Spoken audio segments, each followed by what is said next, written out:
അല്ലേ? ഹര ഹരോ. ശ്രുതി, നമുക്ക് 8.5 വർഷമായി അല്ലെങ്കിൽ എത്രയോ നാളുകളല്ലേ ചർച്ചയിലിരുന്നിട്ടുണ്ട്.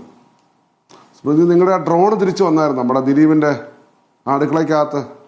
പപ്പടമാണോ അത് മറ്റേ ഉരുളക്കിഴങ്ങാണെന്ന് അറിയാൻ പോയി ദിലീപിന്റെ സെപ്റ്റി ടാങ്കിന്റെ അളവ് എടുക്കാൻ ഡ്രോൺ തിരിച്ചു വന്നോ, അതോ ഇസ്രായേൽ വെടിവെച്ചിട്ടോ?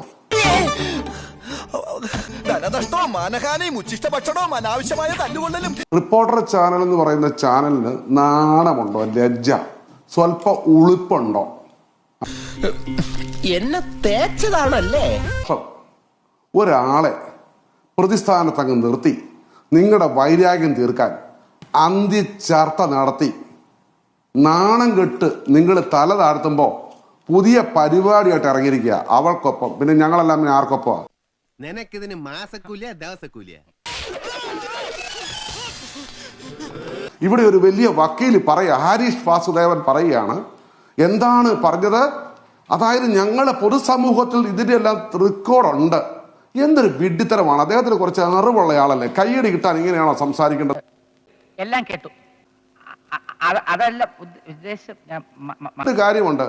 മറുവശത്തെ നിശബ്ദമാക്കിക്കൊണ്ട് ഒരു പക്ഷം പറഞ്ഞത് മുഴുവൻ കഴിഞ്ഞ നാളുകളിൽ റിപ്പോർട്ടർ ചാനലിലൂടെ ഇങ്ങനെ വിസർജിച്ചിട്ട് ഇതാണ് തെളിവ് എന്ന് പറഞ്ഞ്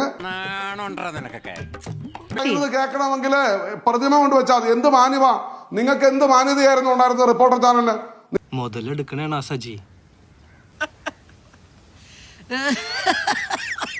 നാടിന്റെ നീതി, ഈ നാടിന്റെ നീതിബോധം, ഈ നാടിന്റെ അവസാന വാക്ക് as a citizen of India ഞാൻ ഈ ജനങ്ങൾ മുഴുവൻ അംഗീകരിച്ചപ്പോൾ നിങ്ങൾ പറയാ കേരളത്തിലെ പൊതുജനമല്ല നിങ്ങളുടെ പോക്കറ്റിലാണെന്ന്. ഇന്ന് കാണിച്ച പൊതുജനത്തിന്റെ പോക്കറ്റ്.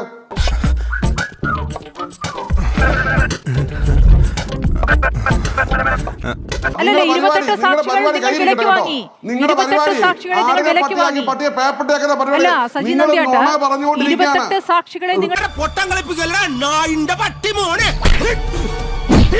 28 സാക്ഷികളെ നിങ്ങൾ വിലയ്ക്ക് വാങ്ങി. ബാക്കി സാക്ഷികൾ കാശിക്ക് പോയോ? 233 സാക്ഷികൾ കാശിക്ക് പോയോ? ദിലീപിനോടുള്ള കലിപ്പൊന്നും തീരുന്നില്ല. ദിലീപിന്റെ താല്പര്യമോ താല്പര്യക്കേടോ ഉണ്ടാകാനുള്ള